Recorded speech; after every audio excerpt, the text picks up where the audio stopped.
একটু পরেই আবার শুনতে পাইলেন ঘরের আরেক কোণা থেকে কে যেন বলছে মানুষের মতো, ও আল্লাহর নবীর সাহাবীরা, আল্লাহর হাবিবকে গোসল দিয়া কবরের ভিতরে ঢুকাও। গোসল দিতে যিনি নিষেধ করে তার কথা তোমরা শুনিও না। হযরতে আলী কাররামাল্লাহু ওয়াজহা তিনি বললেন, আমরা কিং কর্তব্য বিমূঢ় হয়ে গেলাম। তার মানে হলো আশ্চর্য হয়ে গেলাম, মানুষ দেখতে পাই না, অথচ মানুষের কণ্ঠের মতো ঘরের এক কোণা থেকে নবীকে গোসল দিতে নিষেধ করা হয়, আর এক কোণা দিয়ে আল্লাহর হাবিবকে গোসল দেওয়ার জন্য বলা হয়। এর কারণ কি? তিনি বলছেন, আমরা গোসল যিনি দিতে বললেন তার কাছে জিজ্ঞাসা করলাম, মা আনতা, কে তুমি?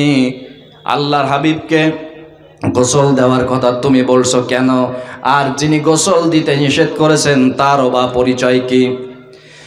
যিনি বলছেন আল্লাহর হাবিবকে গোসল দাও, তিনি বলছেন, দেখো, নিষেধ যিনি করেছে সে তো শয়তান, সে হলো শয়তান।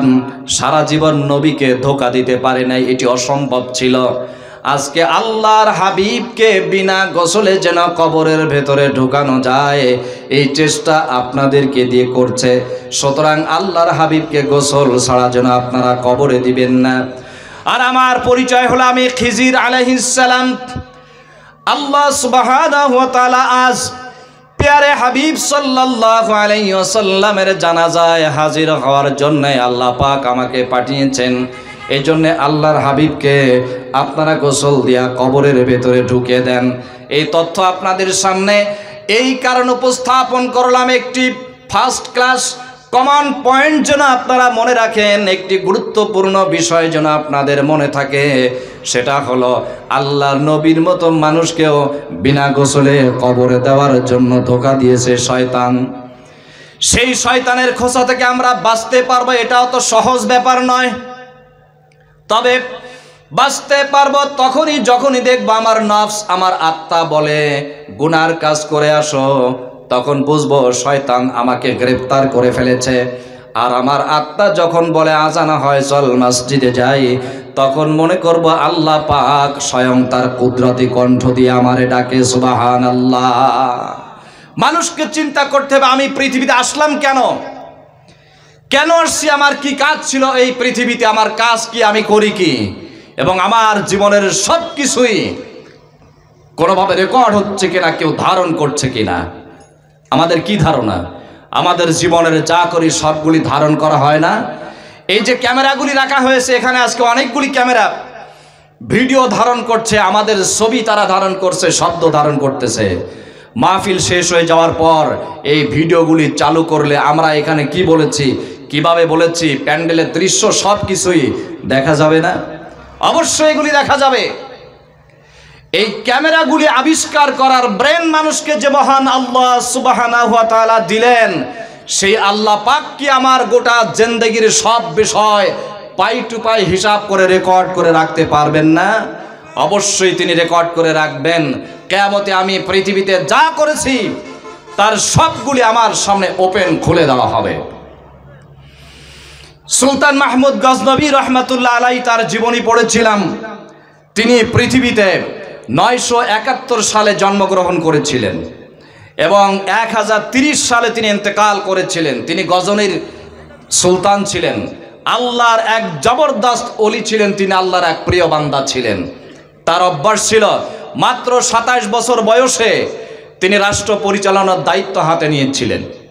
তার অভ্যাস ছিল রাত্রিবেলায় যখন প্রজারা, এলাকার লোকজন ঘুমাতো, রাতের অন্ধকারে তিনি ঘুম ছেড়ে দিয়ে পাশে পাশে ঘুরে বেড়াতেন, পাড়ায় গ্রামে ঘুরে বেড়াতেন, মহল্লা মহল্লায় ঘুরতেন, দেখতেন প্রজারা করে কি। তারাই ছিলেন প্রেসিডেন্ট, তারাই ছিলেন রাজা, তারাই ছিলেন আমির, তারাই ছিলেন সুলতান।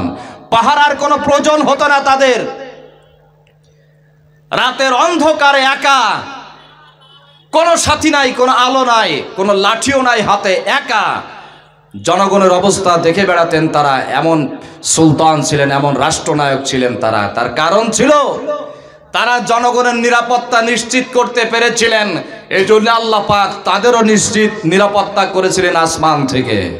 কিন্তু আজকের কালের অবস্থা কি? আজকের কালের অবস্থা হলো আমাদের যে কোনো দেশের প্রেসিডেন্ট বা প্রধানমন্ত্রী বা তার নিচের সেক্টরে যারা আছেন, বাড়ি থেকে যদি বের হতে হয় সামনে পিছনে ডাইনে বামে মাথার উপরে পায়ের তলে সিকিউরিটি গার্ড লাগে না?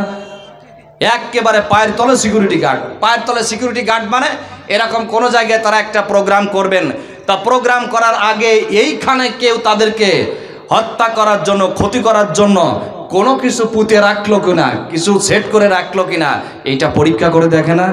মাটির নিচে কিছু আছে কিনা পরীক্ষা করে দেখা হয়, মেশিন দিয়ে দেখা হয়, না হয় কুকুর দিয়ে দেখা হয়, আবার স্যাটেলাইট ক্যামেরা রাখা হয়, বিভিন্নভাবে তাদের সিকিউরিটি গার্ড তৈরি করা হয়। এই কারণে তারা জনগণের নিরাপত্তা দিতে পারেন না। না হয় এমন যদি হয় কখনো তার নিজের দলের বাইরের কোনো লোকের ভেতরে যদি তিনি যান, মনে করেন আমাদের এই দেশে এখন যারা রাষ্ট্র পরিচালনা করছেন, এই রাষ্ট্র পরিচালনা যারা করছেন আওয়ামী লীগ সরকার, এই দলের পক্ষে বাকি সব দল আছে? কি বলেন আছে? সব দল তো নাই, তারা তাদের সম্পূর্ণ বিরোধী, এরাও তাদের বিরোধী। এই কারণেই তো গন্ডগোল লাগে। কিন্তু কোনো একজন দলের নেতার যদি একা পাওয়া যায় সুকনগর বাজারে, হাড় হাড্ডি থাকবে? একেবারে দাঁতের মাজন বানায় ফেলবে না? হাড় হাড্ডি পাউডার বানায় ফেলবে। তার কারণ হলো কোন একজন পরিচালক তিনি তার মহল্লার, তিনি তার জাতি, তিনি তার দেশের, তিনি তার রাষ্ট্রের নিরাপত্তা দিতে পারেন নাই। সুলতান মাহমুদ গজনবী রহমতুল্লাহ আলাই রাতের অন্ধকারে তিনি বেরিয়েছেন প্রজাদের অবস্থা দেখতে। ওনার জীবনী পড়তে গিয়ে দেখলাম যে হঠাৎ করে তিনি একটি ঘন জঙ্গলের ভেতর দিয়ে পার হচ্ছিলেন। তিনি শুনতে পাইলেন কিছু মানুষের কণ্ঠের আওয়াজ। ভাবতে লাগলেন কবরের ভেতর থেকে আওয়াজ আসছে কিনা। আবার তিনি চিন্তা করলেন কবরের ভিতরের মানুষের কণ্ঠের আওয়াজ তো দুনিয়ার জীবিত মানুষের কণ্ঠ স্পর্শ করবে না। আবার তিনি চিন্তা করতেছিলেন এই আওয়াজগুলি কোনো জিনের কণ্ঠ থেকে আসছে কিনা। তিনি আস্তে আস্তে আগায় গেলেন, দেখলেন কবরের মানুষের কোনো কণ্ঠের আওয়াজ নয়, জিনের কণ্ঠের আওয়াজ নয়, সাধারণত দুনিয়ার মানুষের কণ্ঠের আওয়াজ শোনা যায়। আস্তে আস্তে নিকটে চলে গেলেন জঙ্গলের কাছে। বুঝতে পারলেন তাদের কণ্ঠের আওয়াজ শুনে, তাদের আলাপ আলোচনা শুনে উনি বুঝতে পারলেন এরা সাধারণ মানুষ নয়, সবগুলা চোর। সবগুলা কি? জোরে বলেন। সবগুলা চোর, ডাকাতি করতে আসছে তারা ওইখানে বসে আলাপ আলোচনা করতেছে, পরামর্শ করতেছে, বলতেছে দেখো আজকে আমরা এমন একজন মানুষের বাড়িতে চুরি করতে যাব যে লোক হচ্ছে এই দেশের প্রেসিডেন্ট, যিনি এই রাষ্ট্রের আমির।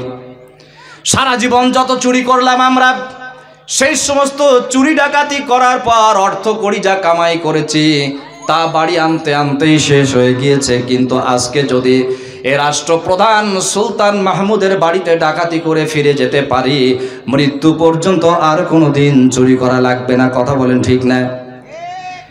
একজন রাষ্ট্রপ্রধানের বাড়ি যদি ডাকাতি করা যায়, জীবনে আর কিছু লাগে? জীবনে আর কোনো কিছুই লাগে না। তারা একদিকে আনন্দ পাইতেছিলেন, আর একদিকে একজন আরেকজনকে বলে দেখো দুনিয়ার যত মানুষের বাড়িতে ডাকাতি করলাম, চুরি করলাম, অনেকের বাড়িতে ধরা পড়েছে, মারধর করেছে, কিন্তু জীবনটা বেঁচে আছে। আজকে যার বাড়িতে আমরা ডাকাত করতে আসছি, আল্লাহ না করে, চোর তখনও বলছে আল্লাহ না করে। ওই যে আগে বললাম চোর চুরি করার সময় আল্লাহর নাম বলে, বলতেছে আল্লাহ না করে যদি আমরা ধরা পড়ি তাহলে একটারও জীবন বাড়ি যাবে না।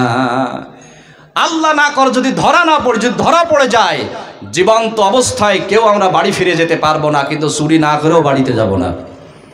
এখন কি করা যায়? তার ভেতরে একজন বলতেছে আচ্ছা আমরা যেখানে চুরি করতে আসছি, চুরি করে বাঁচতে গেলে সর্বোচ্চ কোয়ালিটি কার কি আছে, কার কি যোগ্যতা আছে, এমন কোনো যোগ্যতা কারো আছে কি যে ধরা পড়লে বাঁচতে পারবো অথবা ধরা পড়বো না? প্রশ্ন হচ্ছে ধরা পড়লে বাঁচতে পারবো অথবা ধরা পড়বো না, এমন কোনো যোগ্যতা কারো আছে?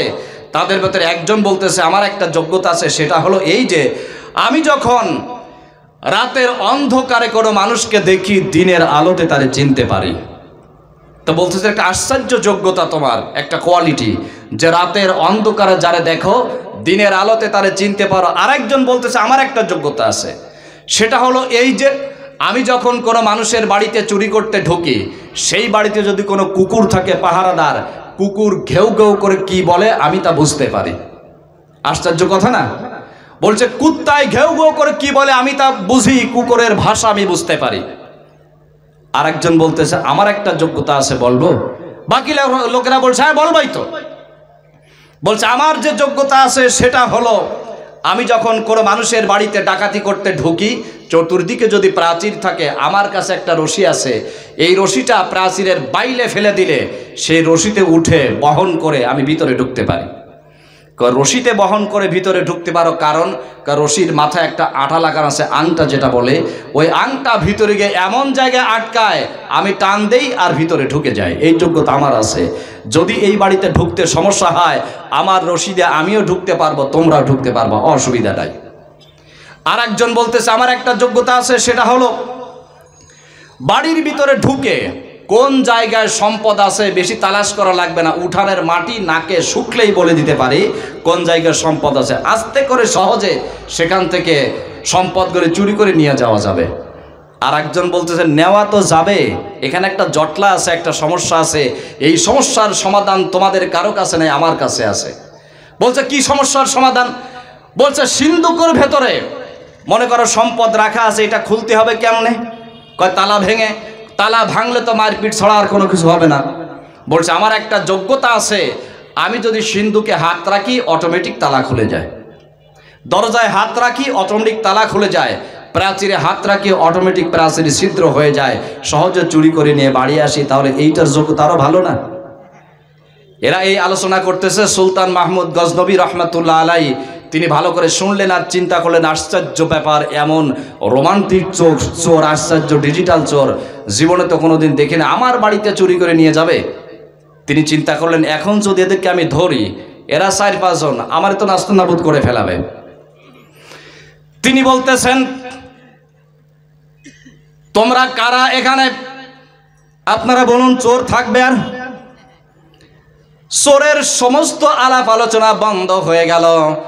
তারা বুঝতে পারলেন কেউ না কেউ আমাদেরকে সরে ফেলেছে, দেখে ফেলেছে, তারা কেবল সেখান থেকে উঠে পালাবার চেষ্টা করবেন। সুলতান মাহমুদ গজনবী রহমাতুল্লাহ আলাইহি তিনি বলছেন তোমরা কেউ পালাবার চেষ্টা করো না, তোমরাও যে কাজে আসছো আমিও একই কাজে আসছি। আমি বহুদিন এই বাদশার বাড়িতে ডাকাতি করার জন্য চেষ্টা করেছি, কিন্তু একা একা এই কারণে হয় নাই।